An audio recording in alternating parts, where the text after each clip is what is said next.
My friends, कैसे हो आप लोग। तो हम ये वाला पेपर देख रहे थे। ये वाला ठीक है। ये सीबीजीएस का पेपर है, ठीक है, 2020 का रेफ्रिजरेशन का। तो इसमें हम लोग क्वेश्चन नंबर सेकंड देख लेते हैं। क्वेश्चन नंबर 5 हमने देख लिया है, ठीक है। क्वेश्चन नंबर सेकंड देख लेते हैं, फिर उसका क्वेश्चन नंबर 4 देख लेंगे, ठीक है। तो स्टार्ट करते हैं। ओके, सो ये बेसिकली क्या है कि एक सिंपल सेचुरेशन साइकिल है, ठीक है। इसमें एफ वन टू या R12, ठीक है, ये एक रेफ्रिजरेंट है। मैंने आपको बहुत बार बताया कि ये सेकंड यूनिट का न्यूमेरिकल है। और जब भी सेकंड यूनिट में न्यूमेरिकल आएंगे, ठीक है, तो वहाँ पे बस रेफ्रिजरेंट आप ध्यान रखना। अगर आपने रेफ्रिजरेंट ठीक से देख लिया, ठीक है, ये ऐसे R12 है, ठीक है। इसके अलावा आपको अमोनिया मिल सकता है, ठीक है, या कोई भी रेफ्रिजरेंट मिल सकता है। आपको बस उसके करस्पॉन्डिंग टेबल देखनी है और फिर आप उसको ईजिली कर सकते हो, ठीक है। तो इसमें is design to produce 10 ton of ice, ठीक है, per day for water at 35 degree Celsius, and the ice is -5 degree Celsius, ठीक है।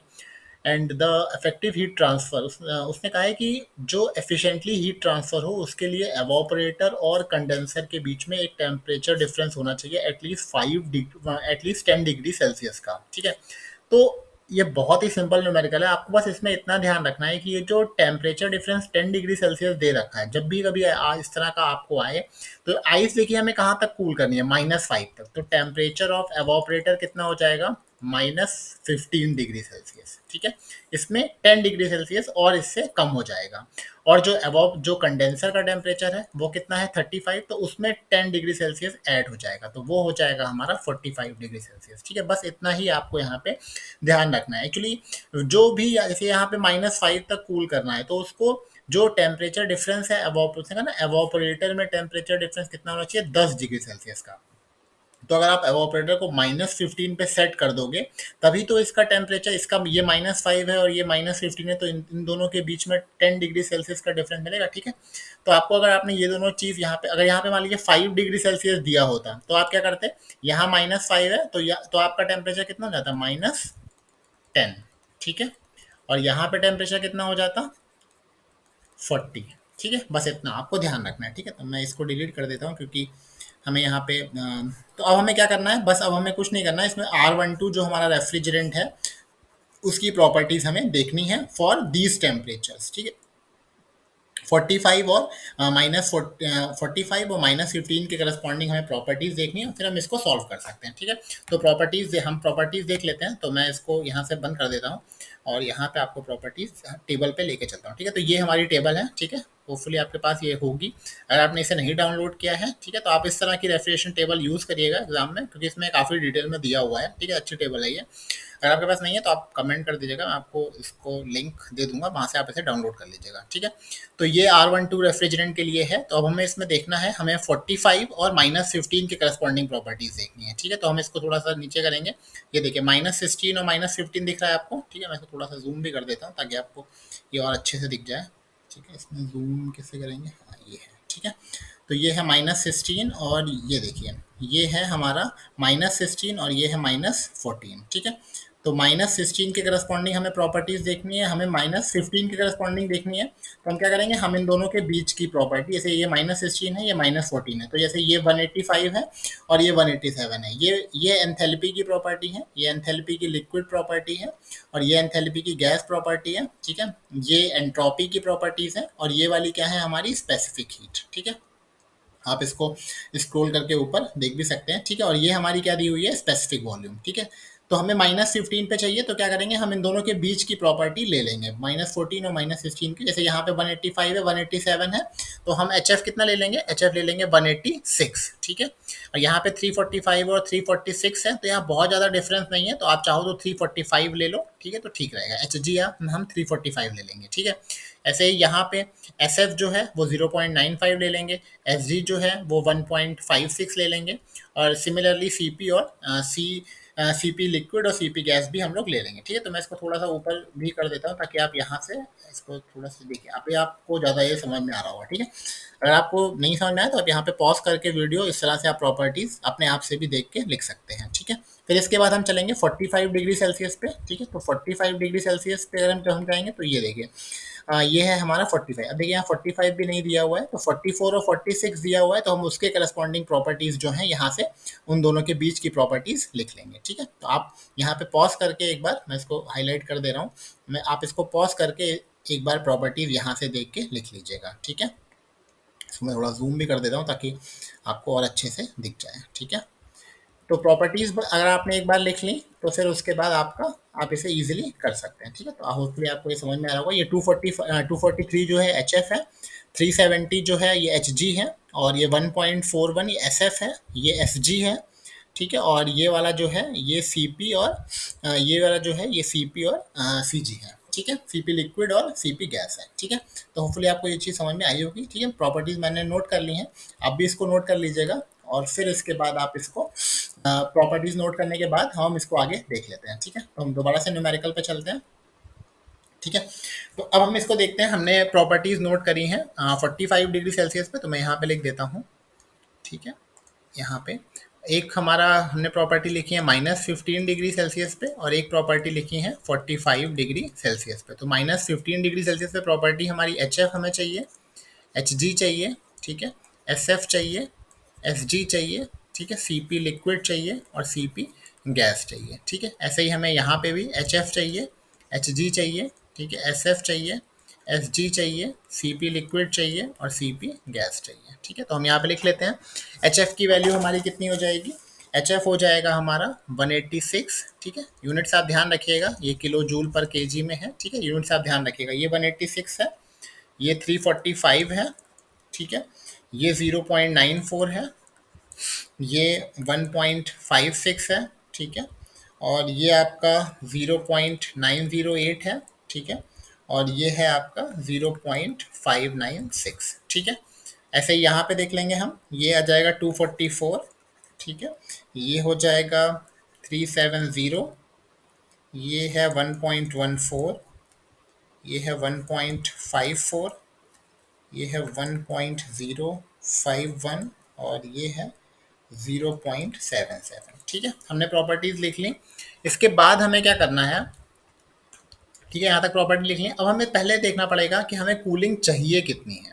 ठीक है, तो हमें बेसिकली पर्पस हमारा क्या है? 10 टन हमें आइस जो है प्रोड्यूस करनी है। ठीक है, आपके पास जैसे कोई एक रेफ्रिजरेशन सिस्टम है, उसमें आपको क्या करना है? 10 टन आइस आपको प्रोड्यूस करनी है। ठीक है, तो टोटल रेफ्रिजरेशन इफेक्ट कितना हो जाएगा? वो हो जाएगा 10 टन, यानी कि मास मल्टीप्लाइड बाय जो हमारी आइस, जो वाटर का इनिशियल टेम्परेचर कितना है? 35। ठीक है, तो पहले स्पेसिफिक हीट वाटर की आएगी, मल्टीप्लाइड बाय वाटर को पहले कूल करना पड़ेगा 35 से 0 डिग्री सेल्सियस तक। ठीक है, प्लस फिर वाटर में फेज चेंज होगा, 335 उसकी लेटेंट हीट है, plus specific heat of liquid, और कहाँ तक कूल होगा? 0 से लेके -5 डिग्री सेल्सियस तक। ठीक है, तो हम इसको फिर से लिख लेते हैं। मास कितना दिया हुआ है हमें? 10 टन, और एक टन में कितना होता है? 1000 kg। ठीक है, पर डे लिखा हुआ है, और हमें इसे कन्वर्ट करना पड़ेगा पर सेकंड में।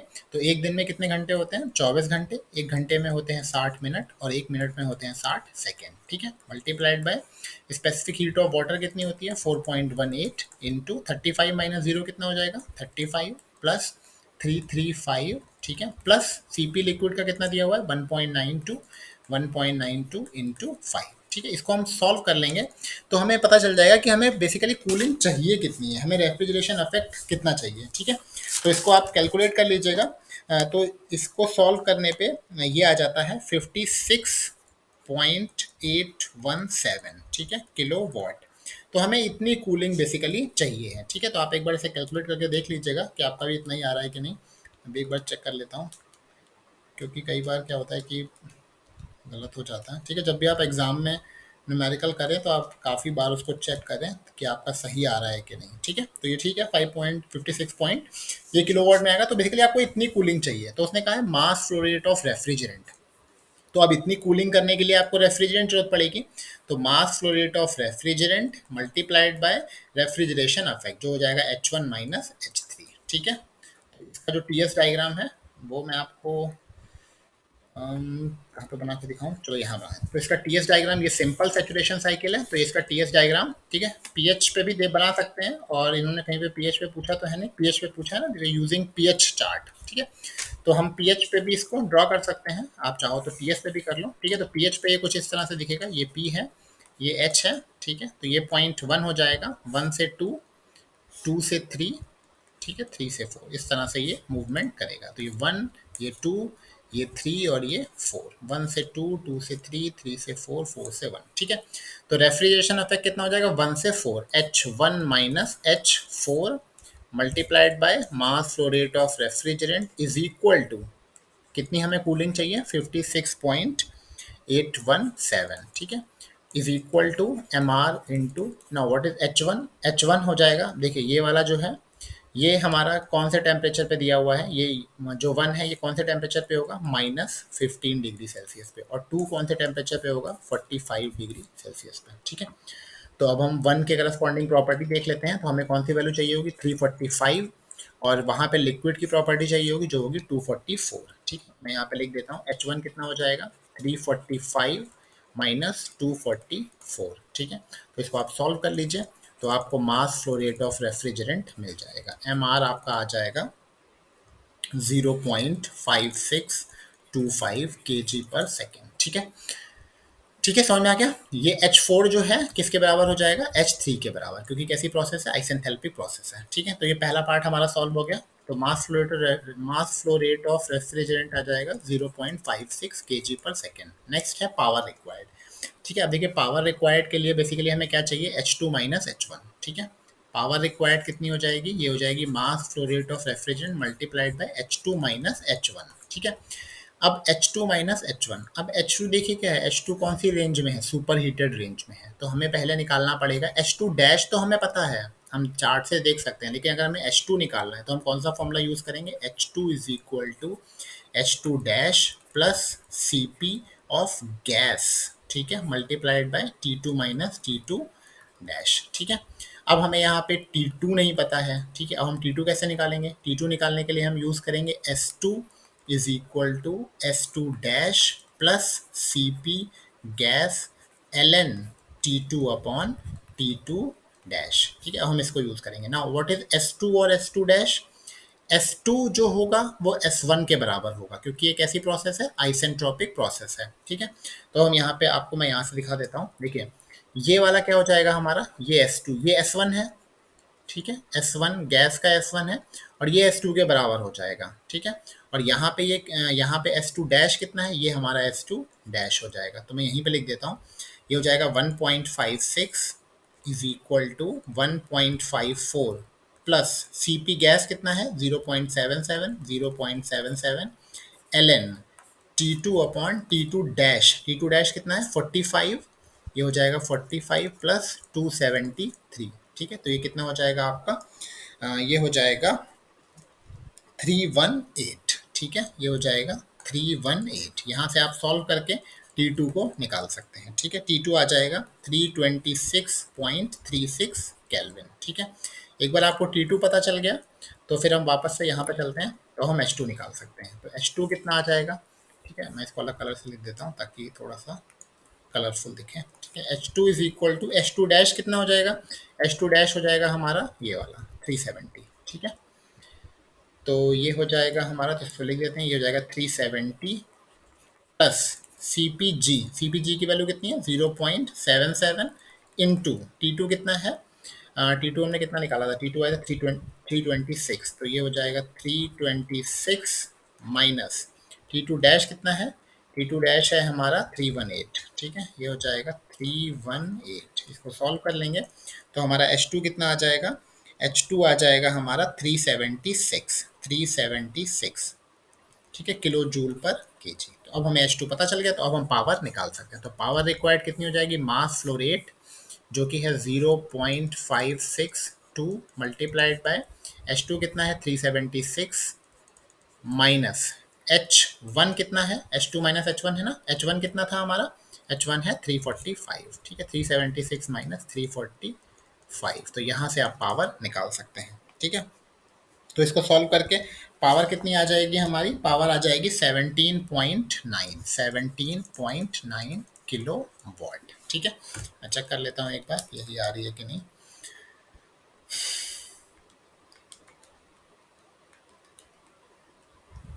ठीक है, 17.9 या 17.4, ठीक है। तो ये हमारी पावर आ जाएगी। तो सेकंड पार्ट इसका हो गया, पावर कितनी हो जाएगी 17.9। नेक्स्ट उसने हमसे पूछा है सिलेंडर का डायमेंशन, ठीक है। तो सिलेंडर का डायमेंशन निकालने के लिए बेसिकली हमें क्या करना पड़ेगा, सिलेंडर का डायमेंशन निकालने के लिए हमें चाहिए होगा वॉल्यूमेट्रिक एफिशिएंसी दे रखी है उसने, तो मैं इसको क्लियर कर देता हूँ, यहीं पे निकाल देते हैं, ठीक है। तो वॉल्यूमेट्रिक एफिशिएंसी बेसिकली क्या होती है, मास flow rate multiplied by specific volume divide by swept volume, ठीक है। तो अब ये वाला जो वॉल्यूम है ये हमें देखना पड़ेगा, ये पॉइंट वन पे हमें लेना पड़ेगा, पॉइंट वन पे जो गैस का वॉल्यूम दिया हुआ है, ठीक है। तो ये आप टेबल से देख सकते हैं, ठीक है।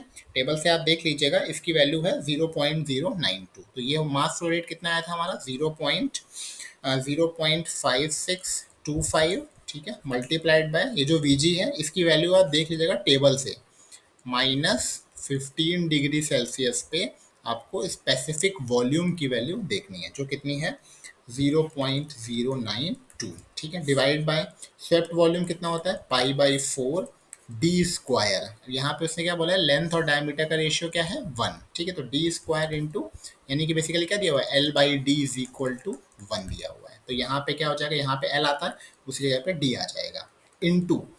अब देखिए ये क्या था आपका, ये केजी पर सेकंड में है, इसलिए इसको कन्वर्ट करने के लिए यहाँ पे इसने क्या दिया हुआ है रेवोल्यूशन पर मिनट। तो यहाँ पे हो जाएगा 1200 डिवाइड बाय 60, ठीक है। और वॉल्यूमेट्रिक एफिशिएंसी कितनी दी हुई है हमें 0.9, ठीक है। तो आप इस पूरी इक्वेशन को सॉल्व कर लीजिएगा, तो आपको डी की वैल्यू मिल जाएगी। डी आपका आएगा 0.154, ठीक है, mm, ठीक है। ये हो जाएगी, यही हमारा एल हो जाएगा, ठीक है। तो सिलेंडर की डायमेंशन इतनी आ जाएंगी, ठीक है। तो आप बहुत इसे आराम से करिएगा, ठीक है। पहले इन दोनों को मल्टीप्लाई करिएगा, पहले इन दोनों को मल्टीप्लाई करिएगा, ठीक है। उसके बाद डिवाइड करिएगा पाई/4 से, ठीक है। उसके बाद पाई/4 से डिवाइड करिएगा, ठीक है। फिर डिवाइड करिएगा 1200 और 60 से, ठीक है, 1200 और 60 से, ठीक है। और फिर डिवाइड करिएगा 0.9 से, ठीक है। और फिर उसके बाद जो वैल्यू आए उसकी पावर 1/3 करना पड़ेगा, क्योंकि डी क्यूब है ना, उसकी पावर आपको d1/3 करना पड़ेगा, ठीक है। तो मैं चाहता हूँ ऐसे लिख भी सकता हूँ आपके लिए, D cube is equal to कितना आएगा हमारा, ये आ जाएगा 3.66 इंटू 10⁻⁻3, ठीक है। जब आप इसका 1/3 करेंगे तो आपको ये वैल्यू मिल जाएगी, ठीक है। यहाँ तक समझ में आ गया। तो यहाँ तक हो गया हमारा। मास फ्लो रेट कितना आया था 0.5625, पावर आई थी हमारी, पावर आई थी 17.9, ठीक है, 17.9 किलोवाट। अब नेक्स्ट हमें क्या निकालना है, COP of this system compared with that of Carnot cycle, ठीक है। तो ये भी आसान है। अब हम इसका सीओपी निकाल लेते हैं। इस सिस्टम का सीओपी कितना हो जाएगा, refrigeration affect divide by power required. तो रेफ्रिजरेशन अफेक्ट हमारा कितना आया था 56, देखने लिखा हुआ है या डिलीट कर दिया मैंने, वो शायद डिलीट हो गया, ठीक है। रेफ्रिजरेशन इफेक्ट आया था जो हमने यहाँ से निकाला था, 10 टन ऑफ आइस को मल्टीप्लाई करके जो वैल्यू निकाली थी वो हमारी कितनी आई थी 56.85 डिवाइड बाय पावर, पावर कितनी आई है हमारी 17.9। तो यहाँ से आप एक सीओपी निकाल सकते हैं, 56.85 डिवाइड बाय 17.9। तो इस यहाँ से आपको सीओपी मिल जाएगा 3.17, ठीक है। अब उसने पूछा है कार्नोट साइकिल का सीओपी।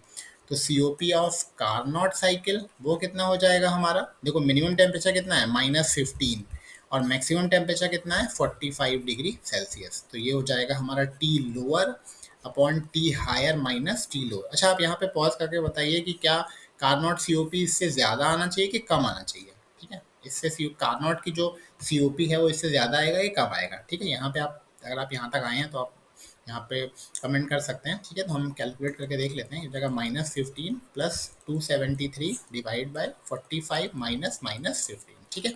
तो ये हो जाएगा हमारा -15 प्लस 273 डिवाइड बाय 45 माइनस -15, ठीक है। तो ये आ जाएगा 4.3, ठीक है। तो ज़्यादा आना चाहिए क्योंकि कार्नोट का जो सीओपी होगा वो मैक्सिमम सीओपी होगा, ठीक है। तो दोनों आंसर आ गए, ये आ जाएगा 3.17, ये आ जाएगा 4.3। सिलेंडर की डायमेंशन कितनी आएगी 0.154, 0.154 mm, ठीक है। और पावर आ जाएगी 17.9, मास फ्लो रेट आ जाएगा 0.5625, ठीक है। थोड़ा बहुत अंतर आंसर में आ सकता है, जैसे आपका हो सकता है 0.57 आ जाए, 58 आ जाए, यहाँ पे आपका 17.3 आ जाए, तो उससे बहुत डिफरेंस नहीं होगा। लेकिन ऐसा ना हो कि आपका यहाँ पे 50 आ जाए, ठीक है, तो वो गलत हो जाएगा। ठीक है, यहाँ पे ऐसा ना हो आपका 20 आ जाए, तो वो गलत हो जाएगा। बाकी थोड़ा बहुत डिफरेंस, जैसे यहाँ पे 3.17 हो सकता है, आपका 3.4 आ जाए, तो उससे बहुत डिफरेंस नहीं आएगा। ठीक है, लेकिन ऐसा ना हो कि ये आपका 31 आ जाए या 39 आ जाए, इस तरह का नहीं, थोड़ा बहुत डिफरेंस चल जाता है। ठीक है। ठीक है, तो होपफुली आपको ये न्यूमेरिकल समझ में आया होगा। ठीक है, अगर आपको अच्छा लगा है तो आप इसको लाइक कर सकते हैं और सब्सक्राइब कर सकते हैं। ठीक है, थैंक यू वेरी मच।